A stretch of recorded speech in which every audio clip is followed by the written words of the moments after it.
وكل بدعة ضلالة وكل ضلالة في النار فقد قال الله تعالى في كلامه المجيد أعوذ بالله من الشيطان الرجيم وَلَنَبْلُوَنَّكُمْ بِشَيْءٍ مِّنَ الْخَوْفِ وَالْجُوعِ وَنَقْصٍ مِّنَ الْأَمْوَالِ وَالْأَنفُسِ وَالثَّمَرَاتِ وَبَشِّرِ الصَّابِرِينَ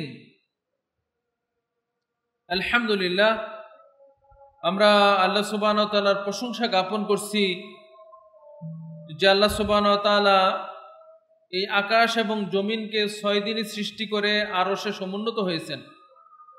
যিনি সত্তাগতভাবে আরশে থাকলেও পৃথিবীর সমস্ত কিছু তার জ্ঞানের মধ্যে রয়েছে, তার দৃষ্টির মধ্যে রয়েছে, তার আয়ত্তে রয়েছে, যিনি আমাদেরকে পর্যবেক্ষণ করতেছেন এবং আমাদের ডাকে সাড়া দেওয়ার জন্য প্রস্তুত রয়েছেন, সেই আল্লাহর জন্য সমস্ত প্রশংসা। আলহামদুলিল্লাহ। দুরূদ এবং সালাম বর্ষিত হোক আমাদের প্রিয় নবীর প্রতি, যাকে আল্লাহ রাব্বুল আলামিন সর্বোত্তম চরিত্রের অধিকারী করেছেন। চরিত্রের যত ভালো দিক রয়েছে, চরিত্রের যত উত্তম দিক রয়েছে, সেটা তার চরিত্রের মধ্যে আল্লাহ রাব্বুল আলামিন সমাবেশ ঘটিয়েছেন। এবং চরিত্রের মধ্যে যে মন্দ দিক, খারাপ দিক, বদ অভ্যাস, এগুলি থেকে আল্লাহ রাব্বুল আলামিন তার রাসূলকে দূরে রেখেছেন। সেই রাসূলের জন্য অযুত দ্বারায় শান্তির বাণী বর্ষিত হোক। আল্লাহুম্মা সাল্লি আলাইহি আল্লাহুম্মা বারিক আলাইহি।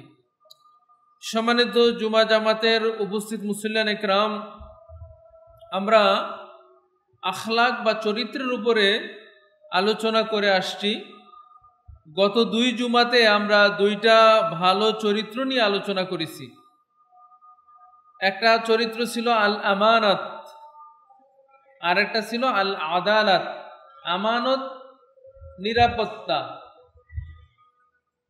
আমানত এত একটা গুরুত্বপূর্ণ চারিত্রিক গুণ যে একটা মানুষ যদি যথাযথভাবে আমানতের সংরক্ষণ করে, ব্যক্তি জীবনে, পারিবারিক জীবনে, দায়িত্বের ক্ষেত্রে, ব্যবসার ক্ষেত্রে, চাকরির ক্ষেত্রে, তাহলে সমাজটা সুন্দর হয়, মানুষটা ভালো হয়। আদালত বা ন্যায়পরায়ণতা হলো বিচার কার্যের ক্ষেত্রে ন্যায়পরায়ণতা অবলম্বন করা। সেই বিচার কার্য পরিবারের মধ্যে হতে পারে, সমাজের মধ্যে হতে পারে, 2 গ্রুপের মধ্যে হতে পারে, 2 দলের মধ্যে হতে পারে, আদালতে হতে পারে। সমস্ত ক্ষেত্রে ন্যায় বিচার প্রতিষ্ঠা করা। এই 2টা গুণ এমন গুণ যেটা আল্লাহ রাব্বুল আলামিন সমস্ত নবীদেরকে দিয়েছিলেন। বিশেষ করে আমাদের নবী মুহাম্মদ সাল্লাল্লাহু আলাইহি সাল্লাম নবী হওয়ার আগেও আল্লাহ তাকে এই গুণগুলি দিয়েছিলেন।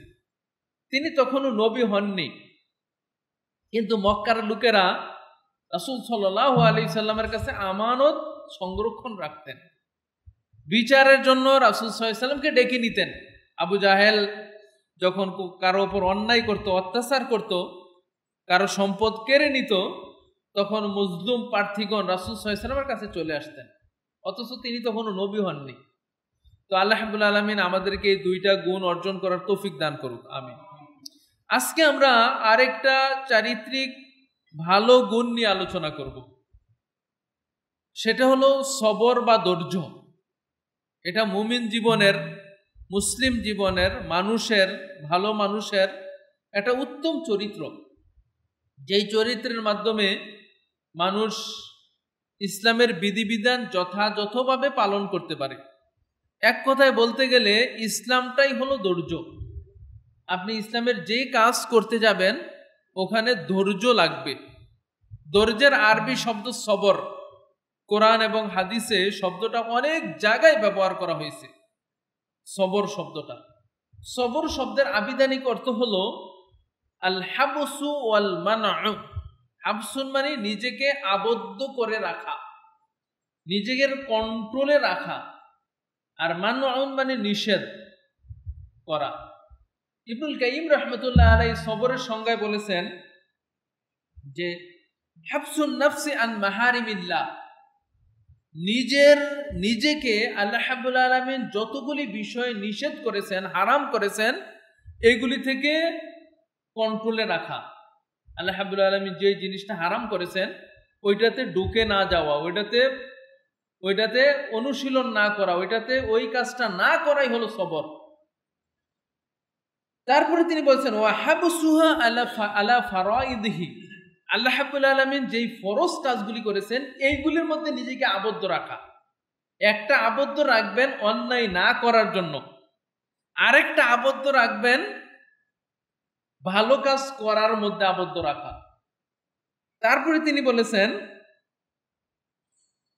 যে ওয়াহাবসুহা আনিত তাশখীর লিল আকদার, আল্লাহ রাব্বুল আলামিন যে ভাগ্য নির্ধারণ করেছেন এইটার প্রতি সন্তুষ্ট থাকা, ওইটার প্রতি নিজেকে আবদ্ধ রাখা। একটা বিপদ হয়ে গেছে, মনে করতে হবে যে আমার ভাগ্যে আল্লাহ এলাটি রেখে দিয়েছেন, এটার প্রতি সন্তুষ্ট থাকা। এই তিনটা জিনিসকে তিনি সবর বলেছেন।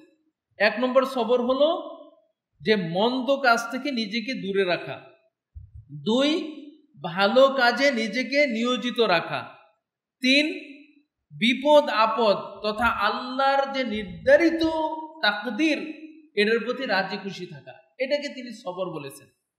সম্মানিত উপস্থিতি, সবরের এত গুরুত্ব ইসলামে যে আহমদ ইবনে হাম্বল রাহমাতুল্লাহ আলাইহি, যিনি হাদিসের মহান পুরুষ ছিলেন, 10 লক্ষেরও অধিক হাদিস তার মুখস্থ ছিল, তিনি বলতেছেন যে আল্লাহ রাব্বুল আলামিন কোরআনের মধ্যে সবর সংক্রান্ত আলোচনা 90 জায়গায় করেছেন। 90 জায়গারও বেশি সবর সংক্রান্ত আলোচনা করেছেন বিভিন্নভাবে। কোথাও তিনি নবীদের সবরের কাহিনী বর্ণনা করেছেন, কোথাও তিনি সবরের ফজিলত বর্ণনা করেছেন, কোথাও তিনি ধৈর্য ধারণের প্রকৃতি বর্ণনা করেছেন, কোথাও তিনি ধৈর্য ধারণের পুরস্কার বর্ণনা করেছেন। এইভাবে কোরআনে 90 জায়গায় আল্লাহ রাব্বুল আলামিন ধৈর্য সবরের আলোচনা করেছেন। আমাদের এত বিস্তারিত আলোচনা করার সুযোগ নেই, আমরা সংক্ষিপ্তভাবে সার নির্যাসটা আপনাদের সাথে আলোচনা করব, যাতে আমরা এই বিষয়টা উপলব্ধি করতে পারি এবং নিজের জীবনে বাস্তবায়ন করতে পারি। আল্লাহুম্মা আমিন। সম্মানিত উপস্থিতি, সবর এমন একটা জিনিস, এটার ফজিলত আল্লাহ রাব্বুল আলামিন অসংখ্য ফজিলত বর্ণনা করেছেন। তো এই সবরের ব্যাপারে তিনি বলছেন যে ইন্নামা ইউওয়াফাস সাবিরিনা আজরাহুম বিগাইরি হিসাব, আল্লাহ রাব্বুল আলামিন সবর অর্জনকারীকে বিগাইরি হিসাব, বেহিসাব প্রতিদান দান করবেন। প্রত্যেক আমলের কিন্তু একটা নেকের পরিমাণ আছে। যেমন ভালো কাজ করলে আল্লাহ বলছেন কি, যে মান জাআ বিল হাসানাতি ফালাহু আশরু আমসালিহা, কোনো ভালো কাজ যখন কেউ করে তখন তাকে 10 গুণ থেকে শুরু করেন, তারপরে ইলা সাবউমিয়া দিফিন 700 গুণ পর্যন্ত বাড়িয়ে দেন। মানে সালাত আদায় করছেন আপনি, 10 গুণ থেকে শুরু, হয়তো আপনাকে 10 গুণ দিতে পারে, 20 গুণ দিতে পারে, 50 গুণ, 100 গুণ, 700 গুণ, আপনার তাকওয়া অনুযায়ী, ইখলাস অনুযায়ী, আপনার যে খুশু অনুযায়ী এটা বৃদ্ধি হতে থাকবে।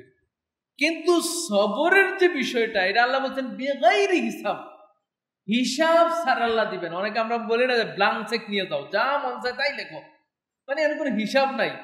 আমার থেকে আপনি টাকা পাওয়ার একটা হিসাব আছে যে এত টাকা পাবেন, কিন্তু যখন দেয় আল্লাহ রাব্বুল আলামিন দিবেন, তখন বেগাইরি হিসাব বলা হয়েছে। সবর এমন একটা গুণ যে আল্লাহ রাব্বুল আলামিন যত গুণকে ভালোবাসেন তার মধ্যে সবর একটা। আল্লাহু ইউহিব্বুস সাবিরিন, আল্লাহ রাব্বুল আলামিন বলছেন যে আল্লাহ সবরকারীকে ভালোবাসেন। অন্য আয়াতে আল্লাহ বলছেন ইন্নাল্লাহা মাআস সাবিরিন, আল্লাহ রাব্বুল আলামিন সবরকারীর সাথে আছেন। অন্য আয়াতে বলছেন ওয়াবাশশিরিস সাবিরিন, আপনি সবরকারীকে সুসংবাদ দান করেন। তাহলে দেখেন এখানে আল্লাহ রাব্বুল আলামিন সবরকারীকে ভালোবাসেন, তিনি সবরকারীর সাথে থাকেন। সাথে থাকেন কিভাবে? এটা আকীদার প্রশ্ন। আল্লাহ রাব্বুল আলামিন সাথে থাকেন মানে তাকে সমর্থন করেন। যেমন আমরা অনেক সময় বলি না যে আমার সাথে এমপি সাহেব আছেন বা এই কাজের সাথে অমুকে আছেন, সাথে থাকেন মানে সমর্থন। আল্লাহ রাব্বুল আলামিন সত্তাগতভাবে সাথে থাকেন না, সমর্থন করেন। আমরা অনেক সময় মিছিলে কই না যে অমুক ভাই এগিয়ে চলো, আমরা আছি তোমার সাথে। সাথে মানে তো আপনি সাথে লেগে আছেন না, মানে আপনার সমর্থনে আমরা আছি, আপনি আগাই যান। সাথে থাকা হলো এইটা। তো আল্লাহ বলছেন যে আমি সবরকারীর সাথে আছি, মানে সবরকারী যেই কাজ করবে, বিপদে বললে সাহায্য করব, যেখানে তার দয়া দরকার আমি দয়া দেখাবো। এইভাবে আল্লাহ রাব্বুল আলামিন সাথে আছেন। সম্মানিত উপস্থিতি, সবরের আরেকটা ফজিলত বর্ণনা করে আমরা মূল আলোচনায় যাব। সেটা হলো যে সবরকারীকে আল্লাহ রাব্বুল আলামিন জান্নাত দিবেন। জান্নাত যাদেরকে দিবেন তাদের মধ্যে সবরকারী একটা গুণ। জান্নাতীরা যখন জান্নাতে যাবে তখন তাদেরকে সালাম জানাবে ফেরেশতারা। কি বলে সালাম জানাবে? যে সালামুন আলাইকুম বিমা সাবারতুম ফানি'মা উকবাদ দার। সূরা রাদের মধ্যে আল্লাহ বলছেন 24 নম্বর আয়াতে যে সালামুন আলাইকুম, আপনাদের উপরে শান্তি। কেন শান্তি? যে বিমা সাবারতুম, আপনারা দুনিয়াতে ধৈর্য ধারণ করেছেন, অধৈর্য হন নাই, বিচলিত হন নাই, আপনারা ধৈর্য ধারণ করেছেন। ফানি'মা উকবাদ দার, আল্লাহর পক্ষ থেকে কত সুন্দর বাসস্থান আপনাদের জন্য, কারণ আপনারা সবর করছেন। সহিহ বুখারীর মধ্যে একটা হাদিস আসছে যে 5652 নম্বরে আব্দুল্লাহ ইবনে আব্বাস রাদিয়াল্লাহু তাআলা আনহু বলেন যে আমি তোমাদেরকে একটা মহিলা, জান্নাতি মহিলার সংবাদ দেব বা তার সম্পর্কে বলবো। সাহাবীরা বললেন যে বলেন আপনি। তো বললেন যে একটা কৃষ্ণকার মহিলা, কালো নিগ্রু মহিলা একদিন রাসূল সাল্লাল্লাহু আলাইহি ওয়াসাল্লামের কাছে আসলেন। এসে তিনি বললেন, ইয়া রাসূলুল্লাহ, আমার মৃগী রোগী হয়েছে, মৃগী রোগ হয়েছে, আর আমি যখন অসুস্থ হয়ে পড়ি, রোগটা যখন আসে তখন আমার শরীর থেকে কাপড় কোথায় যায় আমি বুঝতে পারি না। তো তিনি বললেন যে ফাদউল্লাহ আলী, আপনি আমার জন্য আল্লাহর কাছে দোয়া করেন। তখন রাসূল সাল্লাল্লাহু আলাইহি ওয়াসাল্লাম বললেন, ইন শি'তি সাবারতি ওয়ালাকা জান্নাহ, তুমি যদি চাও, তুমি যদি ধৈর্য ধারণ করো তাহলে তোমার জন্য জান্নাত। তুমি যদি, যে রোগ আমার আছে আল্লাহ দিয়েছেন, ধৈর্য ধারণ করো তাহলে তোমার জন্য জান্নাত। ওয়াইন শি'তি দাউতুল্লাহ আইয়ুআফিকা, আর তুমি যদি চাও তাহলে আমি আল্লাহর কাছে তোমার জন্য এই রোগ যাতে আল্লাহ ভালো করে দেয়, এই জন্য আমি আল্লাহর কাছে দোয়া করব। তখন ওই মহিলা বললেন যে আমি ধৈর্য ধারণ করব, কারণ আমার জান্নাত দরকার, আমি ধৈর্য ধারণ করব, তবে আপনি আল্লাহর কাছে দোয়া করেন যাতে আল্লাহ আমার কাপড়টা খুলে না যায়, মানে আমার রোগটা থাকুক, কিন্তু আমি যখন অসুস্থ হয়ে পড়বো, আমার যখন সেন্স চলে যাবে, তখন যাতে আমার কাপড়টা শরীর থেকে চলে না যায়। তখন রাসূল সাল্লাল্লাহু আলাইহি ওয়াসাল্লাম তার জন্য তাই দোয়া করলেন। আর আব্বাস রাদিয়াল্লাহু তাআলা আনহু বলেন যে ইবনে আব্বাস রাদিয়াল্লাহু তাআলা ওই মহিলাটাকে রাসূল সাল্লাল্লাহু জান্নাতের ঘোষণা দিয়েছেন। সুবহানাল্লাহ। দেখেন, রোগ সুগে আমরা অনেক সময় রোগ হলে একেবারে মানে হয়ে পড়ি, মানে এত অধৈর্য হয়ে পড়ি। আপনার সৌদি আরবের গ্র্যান্ড মুফতি ছিলেন আব্দুল আজিজ ইবনে বাজ বিন বাজ, যাকে আমরা বলি। তিনি কিন্তু অল্প বয়সে তার চোখ নষ্ট হয়ে গেছে, এবং অনেক ডাক্তাররা বলছে যে আমরা চেষ্টা করি আপনার জন্য যে চোখটা ভালো করা যায় কিনা। তিনি বলছেন যে না, কারণ হাদিসে আসছে যে আল্লাহ যদি কোনো বান্দার দুই চোখ নিয়ে নেন তাহলে আল্লাহ তাকে জান্নাত দিবেন। তিনি বলছেন আমি এটার উপর ধৈর্য ধারণ করলাম। সুবহানাল্লাহ। এই ধৈর্য ধারণকারীর জন্য আল্লাহ রাব্বুল আলামিন জান্নাতের ঘোষণা দিয়েছেন। সম্মানিত উপস্থিতি, এই ধৈর্য আমরা অনেক সময় ধরা লাগে, মানে ধৈর্য ধারণ করতেই হয়, আপনার বাধ্য। আপনার অসুস্থ হয়ে গেছে, ভালো হচ্ছে না, কি করবেন? আপনার সমস্যা হয়ে গেছে, বিপদ এসে গেছে, আমরা কিন্তু ধৈর্য ধারণ করি বাধ্য হয়ে। কিন্তু ইসলামে ধৈর্য ওইটা না, কিন্তু ধৈর্য কোনটা তাইলে? আরেকটা আনাস ইবনে মালিক রাদিয়াল্লাহু তাআলা আনহু বলেন, সহিহ বুখারী 1283 নম্বর হাদিস, যে একদিন রাসূল সাল্লাল্লাহু আলাইহি সাল্লাম এক কবরের পাশ দিয়ে যাচ্ছিলেন। তো কবরের পাশ দিয়ে যখন যাচ্ছিলেন তখন তিনি দেখলেন যে একজন মহিলা কবরের কাছে বসে তিনি কাঁদতেছেন।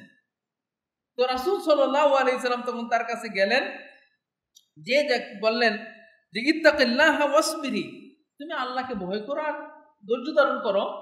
তোমার আত্মীয় স্বজন মারা গেছে, নিকটাত্মীয় মারা গেছে, পরিবার পরিজন মারা গেছে, একটু ধৈর্য ধারণ করো। তখন ওই মহিলা রাসূল সাল্লাল্লাহু আলাইহি ওয়াসাল্লামকে বললেন যে ইলাইকা আন্নি, তোমার কাজ তুমি করো। আমরা অনেক সময় বলি না যে বিরক্ত হয়ে যায়, তোমার বিরক্ত না করো, তোমার কাজ তুমি করো। তারপর মহিলা কি বললেন, ফাইন্নাকা লাম তুসিব বিমাসিবাতি, তুমি আমার মতো এইরকম বিপদে পড়ো নাই, আমার উপদেশ দিতে আসছো, তোমার কাজ তুমি নিজে করো। তখন রাসূল সাল্লাল্লাহু আলাইহি সাল্লাম ওই মহিলা চিনতে পারেন নাই, তিনি চলে গেলেন। তখন রাসূল সাল্লাল্লাহু আলাইহি সাল্লাম যখন চলে গেলেন, তখন তার পাশে যারা ছিল তারা বললেন যে তুমি কাকে কি বলছো? তিনি তো রাসূল সাল্লাল্লাহু আলাইহি সাল্লাম আসছিলেন। মানে মহিলা এত অধৈর্য, এত কান্নাকাটি করতেছিলেন যে রাসূল সাল্লাল্লাহু আলাইহি সাল্লাম যে আসছেন তাকে বুঝতে পারেন নাই। পরে মহিলা রাসূল সাল্লাল্লাহু আলাইহি সাল্লামের বাড়িতে গেলেন, যে বলেন যে ইয়া রাসূলুল্লাহ, আমি তো বুঝতে পারি নাই, আমি তো অধৈর্য হয়ে গেছিলাম, কান্নাকাটি সুখে আমি শোকাহত হয়ে গেছিলাম। তখন রাসূল সাল্লাল্লাহু আলাইহি সাল্লাম বললেন, ইন্নামাস সাবরু ইনদা সাদমাতিল উলা, ধৈর্য ধারণ হলো প্রথম ধাক্কাতেই, প্রথমেই ধৈর্য ধারণ করা। আপনার বিপদ আসছে, এখন একেবারে যা করার সব কিছু করে যখন দেখলেন যে আর কোনো রাস্তা নাই, তখন বললেন যে ঠিক আছে ধৈর্য ধারণ করলাম, এটার নাম ধৈর্য না, এটা বাধ্য হয়ে আপনি করতেছেন। ধৈর্য ধারণ করেন আর না করেন এই অবস্থা। কিন্তু যখন বিপদ আসবে তখন কি বলছেন, ইদা আসাবাতুম মুসিবাতুন ক্বালু ইন্না লিল্লাহ, বলে নাই যে আগে চেষ্টা, আগে এই সেই, না, আসার সাথে সাথে বলবে ক্বালু ইন্না লিল্লাহ, আমরা আল্লাহর জন্য। অর্থ কি, আমরা তো এটা মানুষ মারা গেলে পড়ি, ঠিক আছে, মানুষ মারা গেলে এটা হলো মানে বিপদ, মানুষ মারা গেছে এটা বিপদ, এই জন্য পড়া। আসলে কিন্তু মানুষ মারলে তার জন্য দোয়া করা, আল্লাহুম্মা গফির লাহু ওয়ারহামহু, এটা বিভিন্ন দোয়া। কিন্তু এইটা হলো নিজেকে সতর্ক করা, ইন্না লিল্লাহ, মানে আপনার একটা বিপদ হয়েছে, তখন আপনি এই কথা বলতেছেন যে ইন্না লিল্লাহ, আমি তো আল্লাহর জন্য, মানে আমিও তো বিপদের সম্মুখীন হতে পারতাম, একটা লোক মারা গেছে আমিও মারা যেতে পারতাম, একটা অ্যাক্সিডেন্ট হয়েছে আমিও অ্যাক্সিডেন্ট হতে পারতাম, মানে আমি আল্লাহর জন্য, ওয়া ইন্না ইলাইহি রাজিউন, আর আমরা আল্লাহর কাছে ফিরে যাব। সুতরাং থাকার তো জায়গা না, বিপদ হয়েছে, এটা আমার মধ্যে হতে পারতো, আরো বড় বিপদ হতে পারতো। এই জন্য ধৈর্য ধারণ হলো প্রথম ধাক্কাই, ধৈর্য ধারণ করতে হবে। যে কোনো বিপদ আসলেই প্রথম ইন্না লিল্লাহ, আমরা আল্লাহর জন্য, এর চেয়ে বড় বিপদ হতে পারতো। আরেকটা হাদিস আসছে, আবু হুরায়রা রাদিয়াল্লাহু তাআলা আনহু বলেন, এটাও সহিহ বুখারীর 6114 নম্বর হাদিস, যে লাইসা শাদীদু বিসুরআ ইন্নামা শাদীদুল্লাযী ইয়ামলিকু নাফসাহু ইনদাল গাযব, ওই ব্যক্তি বড় কুস্তিগীর নয়, ওই ব্যক্তি বড় শক্তিশালী নয় যে ব্যক্তি মানুষকে আছাড় দিয়ে ফেলাই দিল।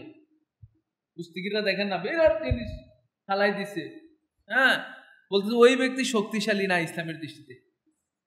ইন্নামা শাদীদুল্লাযী ইয়ামলিকু নাফসাহু ইনদাল গাযব, ওই ব্যক্তি শক্তিশালী যে ব্যক্তি রাগের সময় নিজেকে নিয়ন্ত্রণ করতে পারে। রাগে আপনি কি করবেন না করবেন, জিনিসপত্র ভেঙে ফেলবেন, কাউকে গালি দিয়ে দিবেন, কাউকে মেরে দিবেন, কাউকে কি করবেন, এই অবস্থায় যদি আপনি ধৈর্য ধারণ করতে পারেন, এইটা হলো শক্তিশালী। তাহলে ধৈর্যের আমরা দুইটা বিষয় পেলাম। এক নম্বর বিষয় হলো যে কোনো বিপদ আসার সাথে সাথে ধৈর্য, এরপরে আপনি আপনার সাধ্য অনুযায়ী চেষ্টা করবেন। দুই নম্বর হলো যে যখন রাগ হয়ে যায় তখন রাগের সময় আমরা রাগকে নিয়ন্ত্রণ করা, এটা হলো ধৈর্যের সময়। সম্মানিত উপস্থিতি, ধৈর্যের তিনটা দিক রয়েছে, অথবা তিন প্রকার বলা হয়েছে, যে তিন প্রকার, যেটা আমরা সংজ্ঞাতেও আলোচনা করেছি, যে ধৈর্যের তিনটা দিক রয়েছে। ওই তিনটা দিক আমরা আলোচনা করি, আজকে আলোচনা শেষ করবো ইনশাআল্লাহ। এক নম্বর হলো সাবরু আলা তাআতিল্লাহ, আল্লাহর আনুগত্যে ধৈর্য ধারণ করা। আমরা অনেক সময় মনে করি যে বিপদ আপদ আসলেই ধৈর্য, আর অন্যগুলিকে আমরা ধৈর্য মনে করি না। কিন্তু বিদ্যানগণ যেটা বলছেন যে প্রথম ধৈর্য হলো আসসাবরু আলা তাআতিল্লাহ, আল্লাহর আদেশ পালনে ধৈর্য ধারণ করা। আল্লাহ রাব্বুল আলামিন যে আদেশ করেছেন আমাদেরকে, ইবাদতের আদেশ, সালাত, সিয়াম, হজ, যাকাত, জিকির, আজকার, তাওবা, ইস্তেগফার, দোয়া, দুরুদ, দান সদকা করা, নেক কাজের আদেশ করা, এই যে যত আদেশ আছে, এই আদেশ পালন করতে যে ধৈর্য ধারণ করা। যেমন আল্লাহ রাব্বুল আলামিন বলছেন যে রাব্বুস সামাওয়াতি ওয়াল আরদি ওয়া মা বাইনাহুমা ফা'বুদহু, আল্লাহ রাব্বুল আলামিন হলেন আকাশ এবং জমিন এবং তার মধ্যে যা কিছু আছে সবগুলির মালিক। আল্লাহ রাব্বুল আলামিন মালিক। তারপর তিনি বলতেছেন ফা'বুদহু, তোমরা ওই রবেরই ইবাদত করো, ওয়াস্তাবির লিইবাদাতিহি, আর ইবাদতের ক্ষেত্রে ধৈর্য অবলম্বন করো। ইবাদতে ধৈর্য লাগে। এই যে সালাতে আসছেন, ধৈর্যের ব্যাপার। আপনি ফজরে শুয়ে আছেন, আরামের ঘুম, এইটা ছেড়ে আপনি মসজিদে যাবেন, ধৈর্য লাগবে। অধৈর্য হলে হবে না, যে মন চাচ্ছে না যাবো না, তাহলে এটা ধৈর্য হলো না। বরং আল্লাহর ইবাদতে নিজেকে নিয়োজিত রাখা, এটাই হলো ধৈর্যের 1 নম্বর প্রকার। আল্লাহর আদেশে নিজেকে নিয়োজিত রাখা, আল্লাহর ইবাদতে নিজেকে মগ্ন রাখা, আল্লাহর ইবাদত যথাযথভাবে পালন করা, এটাই হলো প্রথম ধৈর্য। আল্লাহর ইবাদতের মধ্যে প্রথম ইবাদত হলো ঈমান। ঈমানের উপর অবিচল থাকা, এটা হলো ধৈর্যের একটা অন্তর্ভুক্ত। এজন্য আল্লাহ কি বলছেন, ইন্নাল্লাযীনা ক্বালু রাব্বুনাল্লাহ সুম্মা ইসতাকামু, যারা বলে যে আমাদের রব আল্লাহ, মানে ঈমান আনলো, সুম্মা ইসতাকামু, অতঃপর ঈমানের উপরে দৃঢ় থাকলো, ইস্তেকামাত থাকলো। ঈমান আনছি বললে হবে না, ঈমান আনলে আপনার অনেক সমস্যা হতে পারে, কিন্তু আপনি যদি পিছু হটে গেলেন তাহলে কিন্তু আর ধৈর্য হলো না। তাহলে ধৈর্য হলো যে আল্লাহ রাব্বুল আলামিন যা আদেশ করেছেন ওই আদেশ পালনের ক্ষেত্রে ধৈর্য ধারণ করা। তার মধ্যে ঈমানের উপরে দৃঢ় থাকা। সাহাবীদের মধ্যে আমরা দেখতে পাই যে বেলাল রাদিয়াল্লাহু তাআলা আনহু, খাব্বাব, খুবাইব, সুমাইয়া, যারা প্রথম দিকে ইসলাম ধর্ম গ্রহণ করেছে, তাদের কিন্তু তখন কোনো আমল ছিল না, সালাত সিয়াম কিছুই ছিল না। শুধু ঘোষণা দেওয়া যে আল্লাহ আমাদের রব, আর এই দেবদেবী, এই গাছ পূজা, মাছ পূজা, এগুলিকে আমরা মানি না। এই অবস্থায় দেখা গেছে কি আপনার বিপদ চলে আসছে সাহাবাদের উপরে। অনেকে হত্যার শিকার হয়েছে, অনেকে শাস্তির শিকার হয়েছে। এই অবস্থায় যারা দৃঢ় ছিল, ঈমানের উপরে অবিচল ছিল, এটা হলো ধৈর্য। ঈমানের পরে সবচেয়ে বড় ইবাদত হলো সালাত। এই সালাতের ব্যাপারে আল্লাহ রাব্বুল আলামিন কি বলছেন, ওয়াস্তাঈনু বিস-সাবরি ওয়াস-সালাত ইন্নাহা লাকাবীরাতুন ইল্লা আলাল খাশিঈন। তোমরা ধৈর্যের সাথে সালাতের মাধ্যমে আল্লাহর কাছে সাহায্য চাও। তারপর আল্লাহ বলছেন ইন্নাহা লাকাবীরা, এই সালাত একটা বড় ইবাদত, সালাত একটা গুরুত্বপূর্ণ ইবাদত, বড় ইবাদত। ইল্লা আলাল খাশিঈন, তবে যারা বিনয়ী তাদের জন্য কঠিন ইবাদত না। 5 ওয়াক্ত সালাত যথা নিয়মে মসজিদে এসে জামাতের সহিত আদায় করা কঠিন ইবাদত। তাদের জন্য সহজ যারা আল্লাহকে ভয় করে, আল্লাহর সাথে সাক্ষাৎ করতে হবে কিয়ামতের দিন, সালাতের হিসাব আমাকে আগে দিতে হবে, এই বিশ্বাস যাদের নাই তারা ধৈর্যের সহিত সালাত আদায় করতে পারে না। অনেক সময় দেখা যায় আপনি সালাতে আসছেন অথবা সালাত আদায় করেন, কিন্তু যথা নিয়মে করতে পারতেছেন না ধৈর্যের অভাবে। সেটা আমরা কি করি, দেখা যায় আপনি সালাতে আসছেন 2 মিনিটে 2 রাকাত শেষ। 2 মিনিট তো অনেক বড় বললাম, 1 মিনিটে 2 রাকাত শেষ। তাহলে সালাতে ধৈর্য নেই, অধৈর্য হয়ে গেছেন আপনি।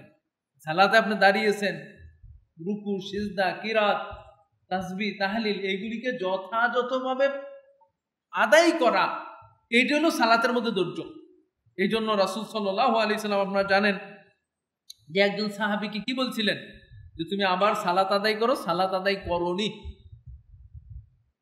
3 বার 4 বার এই কাজ করছিলেন সাহাবী। তারপর রাসূল সাল্লাল্লাহু আলাইহি সাল্লামকে বললেন, ইয়া রাসূলুল্লাহ, আমি যতটুকু পারি ততটুকুই করেছি। তখন রাসূল সাল্লাল্লাহু আলাইহি সাল্লাম তাকে কি শিক্ষা দিয়েছিলেন? হাদিসে আছে যে রাসূল বলছেন যে তুমি যখন ওযু করবে সুন্দর করে ওযু করবে। তাহলে ওযু সুন্দর করে করতে হবে, তাড়াহুড়া করে ওযু করলে হবে না। ওযুর সাথে সালাতের সম্পর্ক, আপনার যদি ওযু না হয় তাহলে সালাতই হবে না, তাহলে সুন্দর করে ওযু করতে হবে। তারপর রাসূল সাল্লাল্লাহু আলাইহি ওয়াসাল্লাম যেটা গুরুত্ব দিয়েছেন যে যখন তুমি রুকু করবে হাত্তা তাতমাইন্না রাকিয়ান, একবার রুকুর মধ্যে ইতমিনান হয়ে যাবে, দৃঢ় স্থির। একটা পানিকে আপনি নাড়া দিয়েছেন, দেখবেন একটু পরে আস্তে আস্তে আস্তে আস্তে দৃঢ় স্থির হয়ে গেছে পানিটা। তা আপনার ওইটা শরীরে আপনি গেছেন ওইখানে, দেখবেন আপনার শ্বাস প্রশ্বাসটা একটু বেশি হচ্ছে, আপনার শরীরগুলো নড়াচড়া করতেছে। আস্তে আস্তে যখন রুকুতে তাসবিহ পাঠ করবেন শান্ত হয়ে গেছে, এগুলো ইতমিনান হয়ে যাওয়া। আবার যখন দাঁড়াবেন, আবার একটু শরীরটা একটু নাড়াচাড়া দিয়েছে, আবার দাঁড়িয়ে ইতমিনান। আবার যখন সিজদায় যাবেন তখন আবার ওই সিজদায় যে একেবারে পরিপূর্ণ ইতমিনান হতে হবে, তারপরে সিজদা থেকে বসে, তারপরে এই 3টা কথা রাসূল সাল্লাল্লাহু আলাইহি ওয়াসাল্লাম বলছেন। 1 নম্বর পবিত্র হবে সুন্দরভাবে, রুকু করবে সুন্দরভাবে, সিজদা করবে সুন্দরভাবে। ওই যে সাহাবীকে বলছিলেন যে তোমার সালাত হয়নি, ওই সাহাবীকে কিন্তু বলে নাই যে তুমি কেরাত লম্বা দিবে অনেক, একেবারে সূরা বাকারা শেষ করে দিবে, আপনার সূরা কি যে কয় আপনার আলী ইমরান শেষ করে দিবে, বলেন নাই। কিন্তু তুমি অনেক বড় কেরাত পড়বে বলে নাই, বলছি কি রুকু ভালো করে করবে, সিজদা ভালো করে করবে। আপনি ছোট্ট সূরা নেন কিন্তু রুকুতে সময় নেন। সম্মানিত উপস্থিতি, তাইলে আপনি যদি সঠিকভাবে সালাত আদায় না করেন তাইলে আপনার ধৈর্য নাই, অধৈর্য হয়ে গেছেন। বেলাল রাদিয়াল্লাহু তাআলা আনহু একজন লোককে দেখলেন তিনি সালাত আদায় করতেছে, লাম ইউতিম্মু রুকুহা ওয়ালা সুজুদুহা, তিনি রুকু সিজদা সঠিকভাবে আদায় করতেছে না।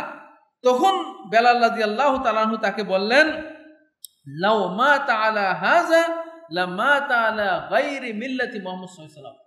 এই যে লোকটা সালাত আদায় করতেছে, সে যদি এই অবস্থায় সালাত আদায় করে ইন্তেকাল করে, কোন অবস্থায় রুকু সিজদা ঠিক নাই, সে মুহাম্মদ সাল্লাল্লাহু আলাইহি সাল্লামের মিল্লাত ছাড়া অন্য মিল্লাতে সে ইন্তেকাল করলো। নাউজুবিল্লাহ মিন যালিক। সালাত আদায় করছে, ঈমান আছে থেকে সালাত আদায় করতেছে। ওই ব্যক্তিকেও বেলাল রাদিয়াল্লাহু আনহু কি বলছেন যে রাসূল সাল্লাল্লাহু আলাইহি ওয়াসাল্লামের মিল্লাতে সে মৃত্যুবরণ করতে পারলো না, কারণ রাসূল সাল্লাল্লাহু আলাইহি ওয়াসাল্লাম এই সালাত শিক্ষা দেন নাই। একই ঘটনা আসছে আব্দুল্লাহ ইবনে উমর রাদিয়াল্লাহু তাআলা আনহু, তিনিও একজন ব্যক্তিকে এই অবস্থায় দেখলেন যে সে রুকু সিজদা ঠিক করতেছে না।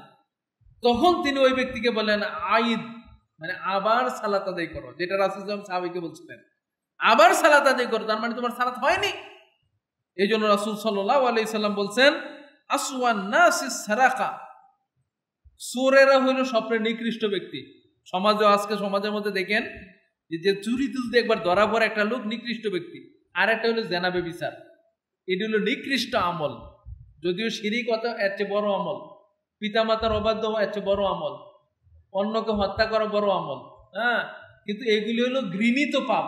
তো রাসূল সাল্লাল্লাহু আলাইহি ওয়াসাল্লাম বলেছেন যে ঘৃণিত পাপ হলো চুরি করা।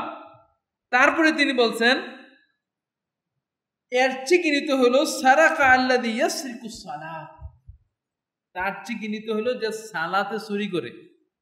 সাহাবীরা জিজ্ঞেস করলেন যে ইয়া রাসূলুল্লাহ কাইফা ইয়াসরিকুস সালাত, হে রাসূল সালাত আবার চুরি করে কিভাবে?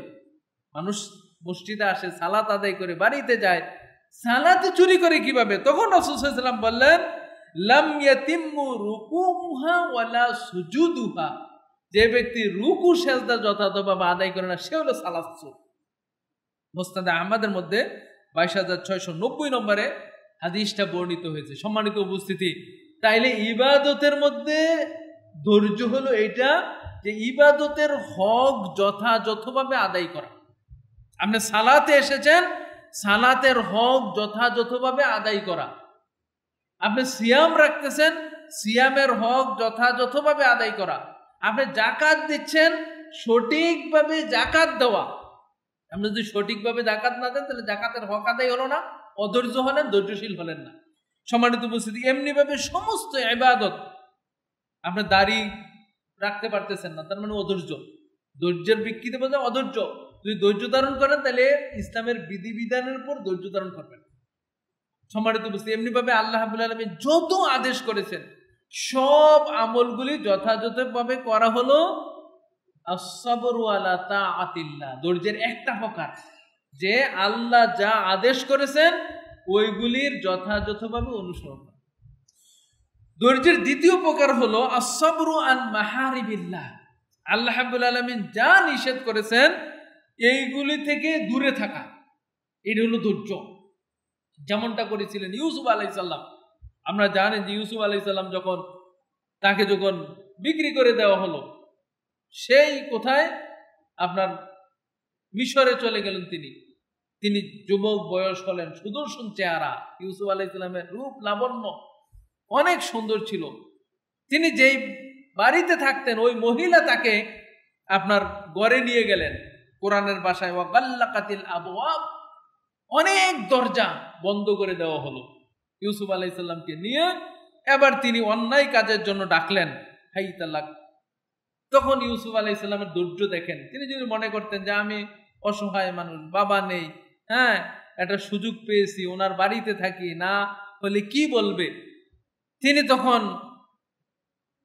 অধৈর্য হন নাই, তিনি ধৈর্য ধারণ, যে আমি অন্যায় কাজ করব না, এটা হলো ধৈর্য। আমি অন্যায়ের সাথে জড়িত হব না, এটা হলো ধৈর্য। মাআযাল্লাহ, তিনি তখন বললেন যে আল্লাহর কাছে আমি আশ্রয় প্রার্থনা করতেছি, ইন্নাহু রব্বি আহসানু মাথওয়া, আল্লাহ রাব্বুল আলামিন আমার জন্য কত সুন্দর করেছেন, আমাকে বেঁচিয়ে রাখছেন। এই বলে তিনি অন্যায় কাজ থেকে দূরে থাকলেন এবং তিনি বের হয়ে গেলেন। আপনারা জানেন বিস্তারিত ঘটনা সূরা ইউসুফের মধ্যে আসছে।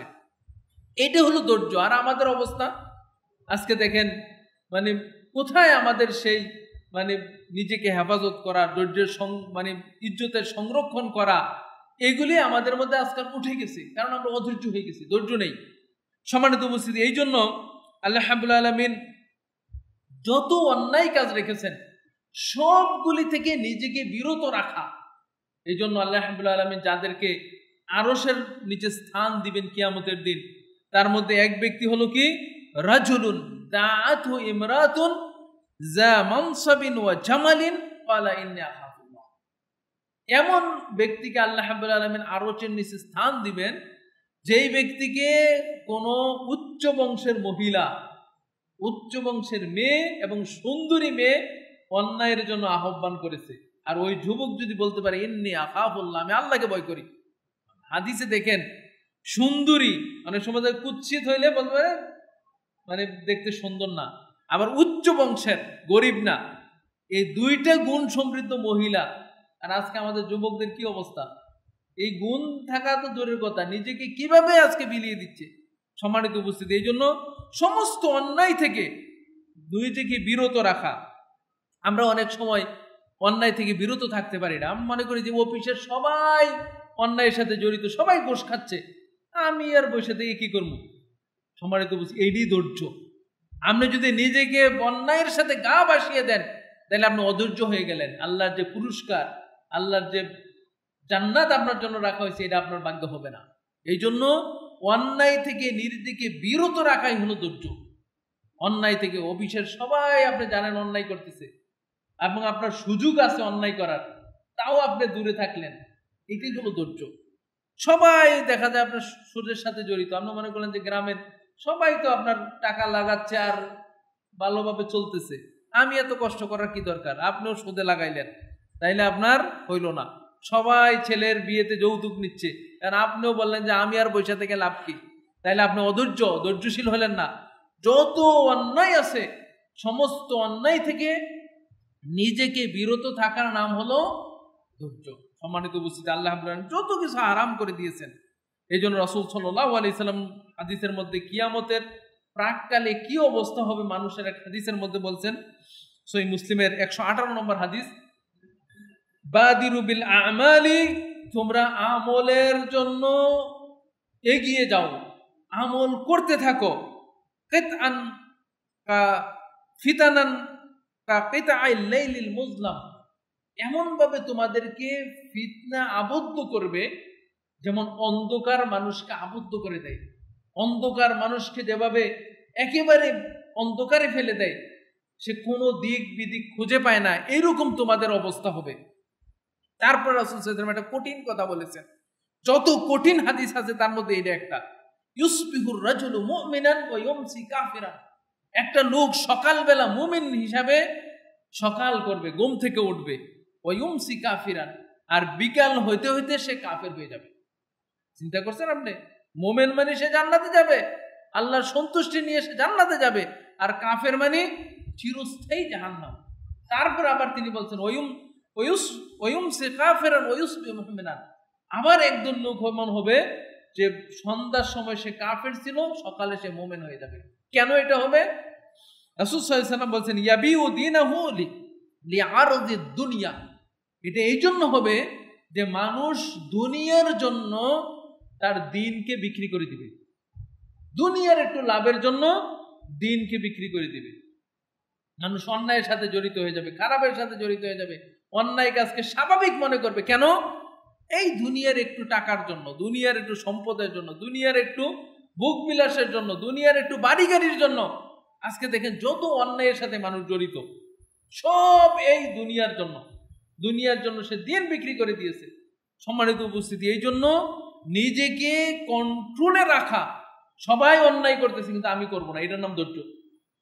সবাই অন্যায় করতেছে, আমার অন্যায় করার সুযোগ আছে কিন্তু আমি করব না। এই জন্য এইটাই হলো ধৈর্য, যে সমস্ত অন্যায় থেকে নিজেকে মুক্ত রাখা, নিজেকে বিরত রাখা, এটার নামে ধৈর্য। আল্লাহ রাব্বুল আলামিন আমাদেরকে অন্যায় থেকে বিরত থাকার তৌফিক দান করুন। আমিন। সম্মানিত উপস্থিতি, 3 নম্বর যে ধৈর্য, সেটা হলো সাবরু ইনদাল মুসিবা, বিপদ আপদে ধৈর্য ধারণ করা। আপনার উপর বিপদ চলে আসছে, এই অবস্থায় ধৈর্য ধারণ করা। যেটা বলতেছিলাম যে ইয়াকুব আলাইহিস সালামের ঘটনা সূরা ইউসুফের মধ্যে আসছে, যে ইয়াকুব আলাইহিস সালাম কি বিপদে পড়েছিলেন দেখেন। তার সন্তানরা ইউসুফ আলাইহিস সালামকে নিয়ে গেছেন, বিকেলবেলা এসে বলতেছেন যে আমার ভাইকে বাঘে খেয়ে ফেলেছে, এই যে তার রক্তমাখা জামা দেখেন। এখন ইয়াকুব আলাইহিস সালাম এমন কোনো প্রমাণ তার কাছে নেই যে তিনি সন্তানদেরকে বলবেন যে তোমরা মিথ্যা বলতেছো, এই যে তার প্রমাণ। তখন তিনি কি করেছিলেন? তিনি বলেছিলেন যে ফাসাবরুন জামিল, আমি উত্তম ধৈর্য ধারণ করব। আল্লাহু মুস্তাআনু আলা মা তাসিফুন, আল্লাহ সবকিছু জানেন। আমি ধৈর্য, তোমরা যা বলছো তো বলছো, কিন্তু আমি ধৈর্য ধারণ করব, তোমাদের বিপক্ষে কোনো কথা বলবো না। একই কথা বলেছিলেন আয়েশা রাদিয়াল্লাহু তাআলা আনহা। যখন আয়েশা রাদিয়াল্লাহু তাআলা আনহা বনি মুস্তালিক থেকে ফিরার পথে, যে তার যখন হাড় হারিয়ে গিয়েছিল, তিনি যখন আসতে দেরি করেছিলেন, তখন একদিন তার খালা, আয়েশা রাদিয়াল্লাহু তাআলা খালা, তাকে রাত্রে বের হলেন টয়লেটের জন্য। তখনকার টয়লেট করতে হতো বাহিরে গিয়ে। ফিরার পথে তার খালা যখন হুসুট খেয়ে পড়ে গেলেন, তখন তিনি বললেন যে, তার ছেলের নাম ধরে বললেন যে তার উপর আল্লাহ লানত বর্ষিত হোক। তখন আয়েশা রাদিয়াল্লাহু তাআলা আনহা বললেন যে আপনি তাকে কেন গালি দিলেন? সে তো বদরি সাহাবী, বদর যুদ্ধে অংশগ্রহণ করেছে। তখন বললেন যে আরে তুই তো জানিস না, তোর নামে সে বদনাম করে বেড়াচ্ছে। কি বদনাম? যে তুই নাকি অমুক সাহাবীর সাথে অন্যায় কাজ করেছিস। কখন? যে যখন তুই যুদ্ধ থেকে ফিরার পথে সবাই চলে আসছে। আয়েশা রাদিয়াল্লাহু তাআলা আনহা যেই উটের উপরে বসা ছিলেন, ওইটা হাউদাস ছিল, ওইটা উপরে রেখে দেওয়া হতো আর উট চলে যেত। তো তিনি খুব পাতলা শরীর ছিল, তো সাহাবীগণ মনে করছেন যে তিনি হয়তো আসছেন এখানে। কিন্তু আয়েশা রাদিয়াল্লাহু তাআলা আনহা প্রাকৃতিক আর সারার জন্য দূরে ছিলেন। এসে দেখছেন যে সবাই চলে গেছে, তিনি ওইখানেই বসেছিলেন। আর রাসূল সাল্লাল্লাহু আলাইহি ওয়াসাল্লাম একজন সাহাবী রাখতেন পিছনে। সবাই চলে যাওয়ার পরে তিনি দেখে যেতেন যে কোনো তরবারি হারিয়ে গেছেন কিনা, কেউ কোনো কিছু রেখে গেছেন কিনা, কেউ অবশিষ্ট আছেন কিনা। এসে দেখলেন যে আয়েশা রাদিয়াল্লাহু তাআলা আনহা, তিনি চিনে গেলেন। তখনও পর্দার আয়াত নাজিল হয় নাই। তিনি তখন সুবহানাল্লাহ বললেন। আয়েশা রাদিয়াল্লাহু তাআলা আনহা ঘুমিয়ে গেছিলেন, তিনি জাগ্রত হলেন। তাকে উটের পিছনে বসে যখন মদিনাতে নিয়ে আসলেন, তখন মুনাফিকরা সরিয়ে দিলেন যে আয়েশা রাদিয়াল্লাহু তাআলা আনহা অন্যায় করেছেন ওই সাহাবীর সাথে। তখন আয়েশা বললেন যে এই খবর কি আমার বাবা মা জানে? হ্যাঁ জানে। বলছে মুহাম্মদ সাল্লাল্লাহু আলাইহি ওয়াসাল্লাম জানে? হ্যাঁ তাও জানে। তখন আয়েশা রাদিয়াল্লাহু তাআলা বাড়িতে আসলেন, এসে বললেন যে আমাকে আমার বাবার বাড়িতে যাওয়ার সুযোগ দেন। রাসূল সাল্লাল্লাহু আলাইহি ওয়াসাল্লাম সুযোগ দিয়ে দিলেন। একদিন রাসূল সাল্লাল্লাহু আলাইহি ওয়াসাল্লাম তার কাছে গেলেন, যে বললেন আয়েশা তুমি যদি অন্যায় করে থাকো তো বলে দাও আর আল্লাহর কাছে ক্ষমা চাও। তখন আয়েশা বলতেছেন এই কথা যে আল্লাহ ওয়াসাবরুন জামিল, তিনি বলতেছেন যে আমি যদি বলে দিই যে আমি অন্যায় করি না, তাহলে আপনি বিশ্বাস করবেন না, কারণ আমার কাছে তো কোনো প্রমাণ নেই। আর আমি যদি বলি যে আমি অন্যায় করেছি, আমি তো করি নাই, তা আমার প্রমাণ কোথা থেকে দেব? আমি ওই কথাই বলবো যেই কথা ইয়াকুব বলেছিলেন। কি বলেছিলেন? ফাসাবরুন জামিল, আমি আল্লাহর উপরে ধৈর্য ধারণ করব। ঠিক 29 দিন পরে আল্লাহ রাব্বুল আলামিন সূরা নূরের আয়াত নাযিল করেন। তো সম্মানিত উপস্থিতি, বিপদ আপদে ধৈর্য ধারণ করা, এটা হলো সবরের একটা অন্যতম দিক, যে 3টা দিকের একটা দিক। আল্লাহ রাব্বুল আলামিন আমাদেরকে বিপদ আপদ দিবেন, যেটা আল্লাহ সূরা বাকারার মধ্যে 155 নম্বর আয়াতে বলছেন যে ওয়ালানাবলুওয়ান্নাকুম বিশাইইন মিনাল খাউফি ওয়াল জুই ওয়া নাকসিম মিনাল আমওয়ালি ওয়াল আনফুসি ওয়াস সামারাত। আমি মানুষকে পরীক্ষা করব। কি দিয়ে পরীক্ষা করব? মিনাল খাউফ, ভয় দিয়ে পরীক্ষা করব। ভয়, যে চাকরি বুঝি চলে গেল, আপনার ফসল নষ্ট হয়ে গেল, বিভিন্ন ভয় দিয়ে আমি পরীক্ষা করব। ওয়াল জু, এবং ক্ষুধা দিয়ে পরীক্ষা করব। নাকসিম মিনাল আমওয়াল, সম্পদ কমিয়ে দেব। ওয়াল আনফুস, মানুষ কমিয়ে দেব, পরিবারের সদস্য মরে যাবে। ওয়াস সামারাত, এবং ফসল কমিয়ে দেব। এইগুলি দিয়ে আমি মানুষকে পরীক্ষা করব। তাইলে পরীক্ষা করলে কি করবেন? আল্লাহ বলছেন অবাশশিরিস সাবিরিন, যারা ধৈর্য ধারণ করবে, আল্লাহর উপরে সবর করবে, তাদের জন্যই সুসংবাদ রয়েছে। সম্মানিত উপস্থিতি, তাইলে বিপদ আপদে ধৈর্য ধারণ করা এটা একটা অন্যতম গুণ। এবং ইবনে বাজ রহমাতুল্লাহ আলাইহি, তার কথা আগে বলছিলাম যে তিনি অন্ধ হয়ে গেছিলেন, তিনি বলছেন যে বিপদ আপদে তিনটা অবস্থা হতে পারে মানুষ। এক নম্বর হলো যে ধৈর্য ধারণ করা হলো ওয়াজিব। বিপদ আপদে ধৈর্য ধারণ করা নফল না, এটা হলো ওয়াজিব। আপনি ধৈর্য ধারণ করতে হবে, কারণ এটা বিপদ দিয়েছেন কে? বিপদ দেওয়ার মালিক কে? তাহলে আপনি অধৈর্য হলেন মানে আল্লাহর যে কর্তৃত্ব, আল্লাহ যে আপনাকে বিপদ দিয়েছেন, এটা তাহলে আপনি অস্বীকার করতেছেন। যেমন আমরা এই জন্য আমরা অনেকে বলি যে আল্লাহ আমাকে ছাড়া আর বুঝলো না কাউকে, আল্লাহ আমারই বিপদ দেওয়া লাগবে, আমি এত কিছু করলাম, এই সালাত আদায় করি, হজ করে আসলাম, আর আমারটাই নষ্ট হলো না। আল্লাহ আপনাকে নির্ধারণ করেছেন, মানে আল্লাহ আপনাকে পছন্দ করেছেন। এই জন্য বিপদ আপদে ধৈর্য ধারণ করা হলো ওয়াজিব। তারপরে তিনি বলেছেন যে আর রেজা ও সুন্নাহ, রেজা মানে সন্তুষ্টি থাকা। বিপদ আসছে সন্তুষ্টি, আল্লাহ যেটা করে এটাই সন্তুষ্টি, সুন্নাত। তারপরে তিনি বলছেন আর শুকরু আফসান, শুকরিয়া আদায় করা এটা কঠিন, এটা উত্তম। কিভাবে? আপনি একটা বিপদে পড়েও বলতেছেন আলহামদুলিল্লাহ। কিভাবে? আপনি ধরেন একটা অ্যাক্সিডেন্ট হয়েছে, আপনার একটা হাত ভেঙে গেছে, আল্লাহ না করুক, আপনি আলহামদুলিল্লাহ বলতেছেন। কেন? আল্লাহ ইচ্ছা করলে আমার দুইটা হাতে ভাঙতে পারতো, হইতে পারতো কিনা?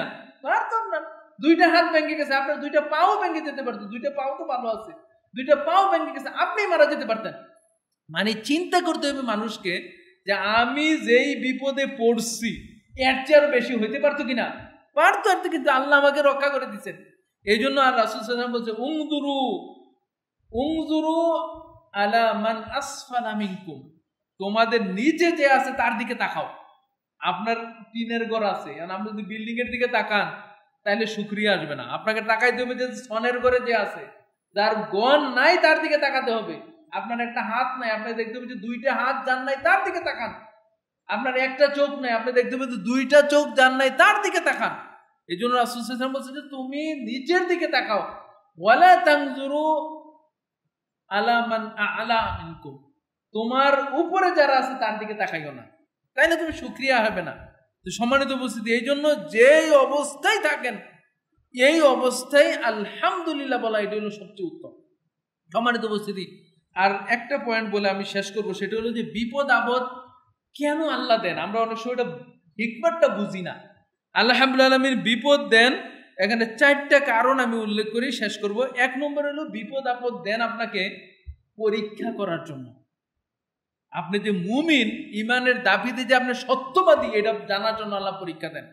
আল্লাহ রাব্বুল আলামিন বলেন আহাসিবান নাসু আইয়ুতরাকু আইয়াকুলু আমান্না ওয়া হুম লা ইফতানুন ওয়া লাকাদ ফাতান্নাল্লাযীনা মিন ক্বাবলিহিম ওয়া লা ইয়ালামান্নাল্লাহু আল্লাযীনা সাদাকু ওয়া লা ইয়ালামান্নাল কাযিবিন।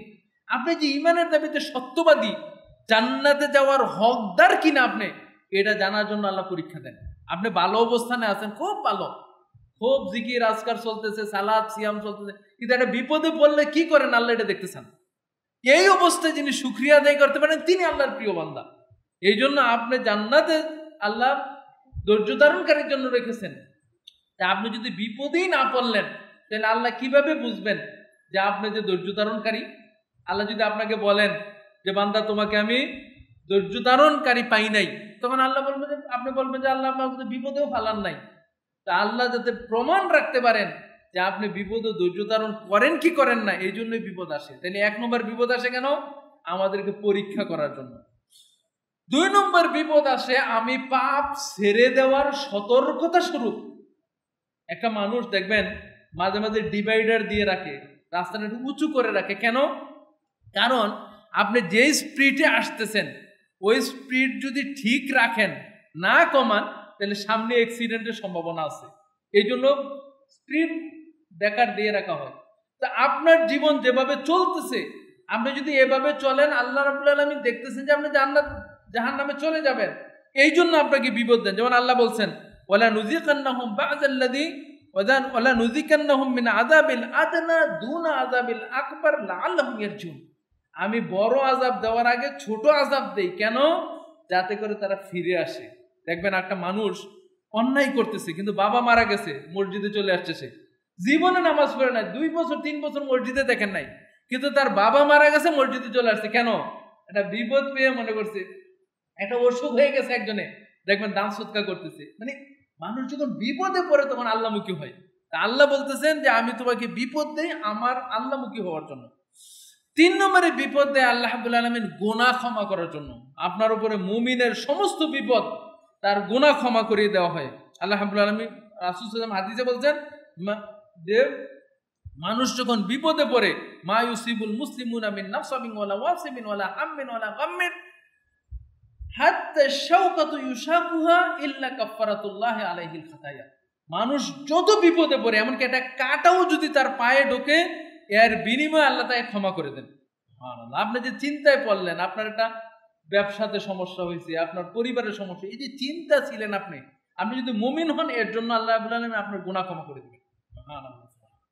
4 নম্বর যে বিষয়টা সেটা হলো আপনার দারাজা বৃদ্ধির জন্য আল্লাহ রাব্বুল আলামিন আপনাকে উচ্চ মর্যাদায় নিতে চান। এই জন্য আল্লাহ রাব্বুল আলামিন বিপদ দিবেন। আবু হুরায়রা রাদিয়াল্লাহু তাআলা রাসূল সাল্লাল্লাহু আলাইহি ওয়াসাল্লাম বলেন, ইন্নার রাজুলা লা ইয়াকুনু ইনদাল্লাহি মানজিলা। আল্লাহ রাব্বুল আলামিন একটা লোকের জন্য জান্নাতে একটা স্থান নির্ধারণ করেছেন। লা ফামা ইয়াবলিগুহু বিআমালিন, কিন্তু তার আমলের যে কন্ডিশন, ওই আমল দিয়ে সে ওইখানে পৌঁছতে পারবে না। তাহলে কি করেন? ফামা ইয়াজালুল্লাহু ইয়াবতালিহি, তখন আল্লাহ তাকে পরীক্ষা করেন, বিপদে ফেলেন। বিমা ইয়াকরাহু, সেটা অপছন্দ করে, হাত্তা ইয়াবলুগু ইয়াহু, এর বিনিময়ে আল্লাহ রাব্বুল আলামিন তাকে উচ্চ স্থানে পৌঁছে দেন। সুবহানাল্লাহ। এই যে নবী রাসূলদেরকে পরীক্ষা করছেন, কেন করছেন? তাদের মর্যাদা বৃদ্ধির জন্য। কারণ আল্লাহ রাব্বুল আলামিন যত পরীক্ষা করছেন, সবচেয়ে নবী রাসূলদেরকে কষ্ট পরীক্ষা বেশি দিয়েছেন। কেন? তাদের কোনো পাপ ছিল, কোনো অন্যায় ছিল? কেন?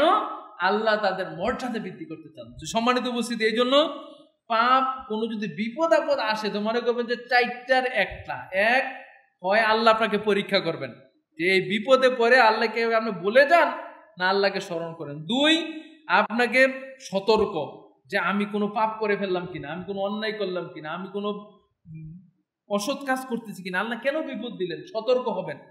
3, আপনি মনে করবেন যে এটা আমার গুনাহের কাফফারা, হয়তো একটা আমি অন্যায় করে ফেলছি, আল্লাহ আমাকে শাস্তি দুনিয়াতে দিবেন, পরকালে আমাকে শাস্তি মুক্ত রাখবেন।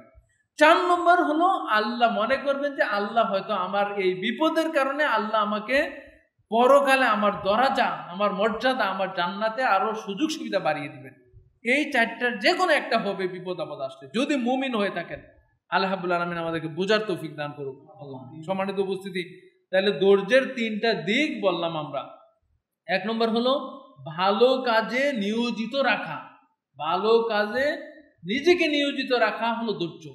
2 নম্বর হলো অন্যায় কাজ থেকে নিজেকে বিরত রাখা, এটা হলো ধৈর্য। 3 নম্বর হলো বিপদ আপদ বালা মুসিবতে মনে করা যে আল্লাহর পক্ষ থেকে এসেছে, রাজি খুশি থাকা এবং আল্লাহর শুকরিয়া আদায় করা এবং বিপদ আপদে ধৈর্য ধারণ করা।